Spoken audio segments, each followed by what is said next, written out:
क्या आप जानते हैं कि अर्तुगरुल गाजी ने ही दुनिया की सबसे ताकतवर सल्तनत की बुनियाद रखी थी। उसने अपने 2000 साथियों की मदद से एक ऐसी हुकूमत कायम की जो 700 सालों तक पूरी दुनिया पर राज करती रही। उसकी नस्लों में पैदा होने वाले सुल्तान मोहम्मद फातेह ने ही दुनिया की सबसे बड़ी तोप ईजाद की थी। अर्तुगरुल के जरिए स्थापित की गई सल्तनत उस्मानिया ने दुनिया को सबसे ज्यादा वैज्ञानिक और डॉक्टर दिए। रॉकेट टेक्नोलॉजी पर आधारित दुनिया का पहला जहाज सल्तनत उस्मानिया में ही बनाया गया था। अर्तुगरुल ने डॉक्टरों और आलिमों की एक बड़ी जमात तैयार की थी जो मुफ्त में लोगों की मदद करती थी। इनका पूरा खर्च अर्तुगरुल खुद उठाता था। अर्तुगरुल अकेला इंसान था जिससे मंगोल भी दहशत खाते थे।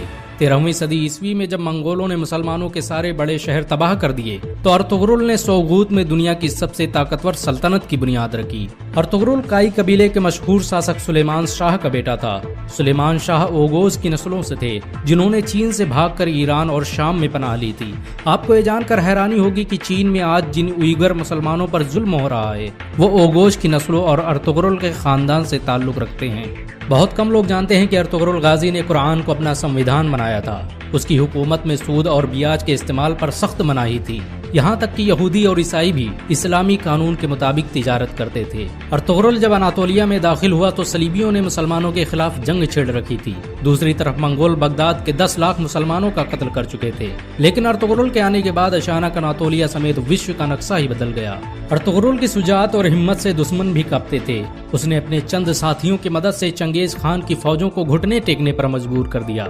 सलीबियों और मंगोलों के खिलाफ अर्तुगरुल के जज्बे को देखते हुए सल्जूकी सुल्तान अलाउद्दीन कैकबाद ने उसे अंकारा की जमीनों का मालिक बना दिया।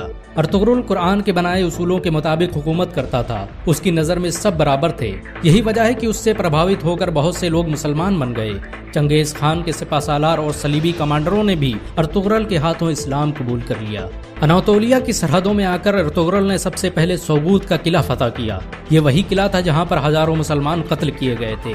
सोगूत को फतह करने के बाद अर्तुगरुल ने वहां ऐसा निजाम कायम किया कि वो सल्जूकी सल्तनत का सबसे अमीर शहर बन गया। उसकी हुकूमत में यूरोप की एक बड़ी आबादी व्यापार करने सोगूत आती थी। अर्तुगरुल बड़ा ही इंसाफ पसंद था। उसकी तलवार हमेशा म्यान से बाहर रहती थी। सल्जूकी सल्तनत के खिलाफ साजिश रचने वाले सादुद्दीन कोपेक से लेकर कमांडर ड्रैगोस को उसने सरेआम कत्ल कर दिया था। अर्तुगरुल ने जिस सल्तनत की बुनियाद रखी उसने मात्र 100 साल के अंदर ही आधी दुनिया को फतह कर लिया। इस सल्तनत की सरहदें एशिया से लेकर यूरोप और अफ्रीका तक फैली हुई थी। यहाँ तक कि पूरा भूमध्य सागर खिलाफत उस्मानिया के कब्जे में था। 17वीं सदी ईस्वी तक दुनिया की आधी दौलत सल्तनत उस्मानिया के कब्जे में थी। जापान, रूस और फ्रांस जैसे देश तुर्की की खिलाफत उस्मानिया से कर्जे लेते थे।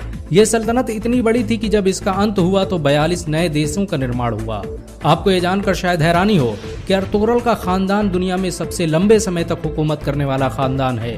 उसके खानदान के 36 लोगों ने 700 सालों तक हुकूमत की। अर्तुगरुल के बाद खिलाफत उस्मानिया ने 500 से अधिक जंगें लड़ी जिनमें ज्यादातर फतह हासिल हुई। अर्तुगरुल चट्टानों की तरह सख्त था। वो जब अनातोलिया आ रहा था तभी रास्ते में उसके पिता सुलेमान शाह की डूबने से मौत हो गई और उसके भाइयों ने अनातोलिया जाने से इनकार कर दिया। लेकिन अर्तुगरुल अकेले ही अनातोलिया आया और सलीबियों पर कहर बनकर टूट पड़ा। मंगोलों ने अर्तुगरुल को मारने की हजारों कोशिशें की लेकिन वो कभी कामयाब नहीं हो सके। यहाँ तक कि उन्होंने अपने दुश्मनों से भी हाथ मिला लिया। बहुत कम लोग जानते हैं कि सलीबी मस्जिद अक्सा और मस्जिद अल हराम को शहीद करना चाहते थे लेकिन अर्तुगरुल ने मुसलमानों को मुत्तहिद करके उनके मंसूबों को खाक में मिला दिया। आपको ये जानकर हैरानी होगी कि यहूदी 13वीं सदी ईस्वी में ही इजराइल देश की स्थापना करना चाहते थे और इसके लिए उन्होंने मुस्लिम देशों को खत्म करने की साजिशें भी रची थी। लेकिन अर्तुगरुल की वजह से उनके सारे मंसूबे फेल हो गए क्योंकि जब सल्जूकी सल्तनत को खत्म किया गया तो अर्तुगरुल ने अपनी हुकूमत का ऐलान कर दिया। 1923 में जब तुर्की की खिलाफत उस्मानिया का अंत हुआ तो दस्तावेजों से पता चला कि खिलाफत उस्मानिया को खत्म करने के लिए कई 100 सालों से साजिशें की जा रही थी। यहाँ तक कि बहुत से यहूदी मुसलमानों के भेष में मस्जिदों में इमामत करते थे ताकि मुसलमानों के दिलों से खिलाफत की अहमियत निकाली जा सके। अर्तुगरुल ने सल्जूकी शहजादी हलीमा सुल्तान से शादी की थी। उसके दूसरे बेटे उस्मान के नाम पर ही इस सल्तनत का नाम खिलाफत उस्मानिया रखा गया। अर्तुगरुल के बेटे उस्मान ने जब तुर्की में उस्मानी करेंसी की शुरुआत की तो उस पर छपने वाला पहला नाम अर्तुगरुल गाजी का था। 2014 में तुर्की के राष्ट्रपति रजब तैयब अर्दोगान के कहने पर अर्तुगरुल की जिंदगी पर एक ड्रामा भी बनाया गया। अर्तुगरुल की जिंदगी पर बना यह ड्रामा इस समय दुनिया में सबसे ज्यादा देखा जाने वाला ड्रामा है। इसे 90 से अधिक भाषाओं में अनुवाद किया जा चुका है और दुनिया के 150 से अधिक देश इसका लाइव प्रसारण कर रहे हैं। अमेरिका ने जहां इस ड्रामे को खामोश बम कहा है, तो वहीं इजराइल इसे दुनिया के लिए खतरा बता रहा है, क्योंकि उन्हें डर है कि मुसलमान कहीं फिर से खिलाफत की बात न करने लग जाएं। सच तो ये है कि मुसलमानों के दिलों में अर्तुगरुल का नाम आज भी जिंदा है। मुसलमान उन्हें आज भी इज्जत की नज़रों से देखते हैं। अगर एक मुसलमान होने के नाते आपको गर्व महसूस हुआ हो तो इस वीडियो को लाइक और शेयर ज़रूर करें। ऐसी और वीडियो को देखने के लिए हमारे चैनल को सब्सक्राइब करें, घंटा ज़रूर